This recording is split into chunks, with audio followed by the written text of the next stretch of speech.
जी अस्सलाम वालेकुम नेकापुरा सियालकोट विजन ते मोहम्मद अरशद ਤੁਹਾਡੀ ਮੱਝ ਹਾਜ਼ਰ ਹੈ जनाब।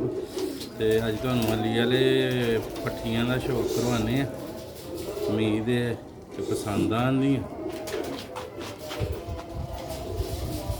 ਲਓ ਹਾਂ जनाब, ਸ਼ੌਕ ਕਰੋ। ਇਹ ਜੇ ਅੱਖਾਂ ਮਾਸ਼ਾਅੱਲਾ, ਰਿੰਗ ਵੇਖੋ ਇਹਦਾ।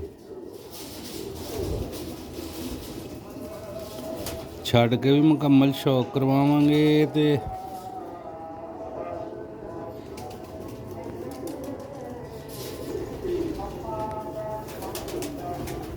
ਆਖਰੀ ਭਰਾਂ 'ਚ ਲਾਸਟ ਭਰਾ ਨੇ ਸਾਫ਼ ਕਰ ਲਿਆ, ਅੱਧਾ ਆ ਗਿਆ।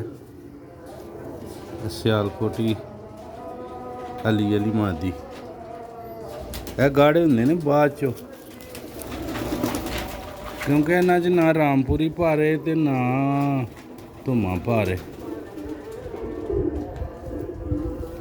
ਇਹ ਜਨਾਬ ਇਹਦੇ ਚਾਨਣ ਘੱਟ,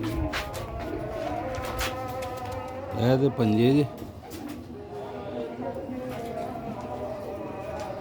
6 ਨੰਬਰ ਪੱਠੀ। ਦੁਮ ਹੈ ਜੇ ਦੁਮ ਦੇ ਵਿੱਚ ਪਰ ਛੋਟੇ ਵੱਡੇ ਨੇ, ਦੁਮ ਬਿਲਕੁਲ ਮੁਕੰਮਲ ਬੰਦ। लो दोस्तों, है कलर जे छड़ के भी शौक करवाने तुहानू जी दोस्तों, है टुरदी फिरदी वेखो पट्ठी माशाल्लाह। सियालकोटी अली वाले परिंदे का शौक पे कर दिओ, जुम्मेदार दिन है माशाल्लाह। चैनल नू लाइक सबसक्राइब लाजमी करना है। वीडियो ते नवे हो वीडियो नू शेयर कर दिओ, लाइक कर दिओ माशाल्लाह। पट्ठी जे है टुरदी फिरदी वेखो, नाल दूसरे परिंदे का भी दोस्तों नू शौक कराने। उम्मीद करना वीडियो अच्छी लगेगी। हले पर साफ किते ही नहीं, अद्धा होया 10वां माशाल्लाह। हुसन वेखो, बहुत ही तरीकी फटी है, फड़ी नहीं जाती, बड़ी मुश्किल फड़िया जाती है। लो जनाब, है नाल जे है नारे ही पट्ठी ही लगदी भी वेखो माशाल्लाह।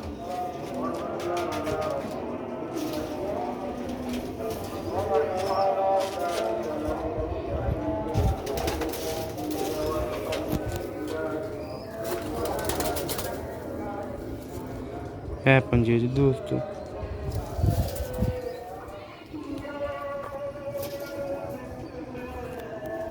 है कलर जी दोस्तों छड़ के भी खाने 16,000 रुपया फाइनल माशाल्लाह। वेखो लोग लम्मियां लत्तां,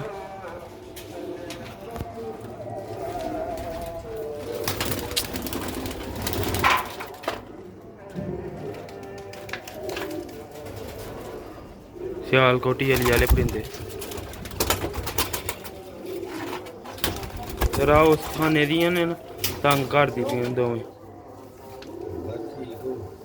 लो भी दोस्तों, उम्मीद करना वीडियो अच्छी लगेगी। अच्छी लगी लाइक सब्सक्राइब लाजमी करियो चैनल।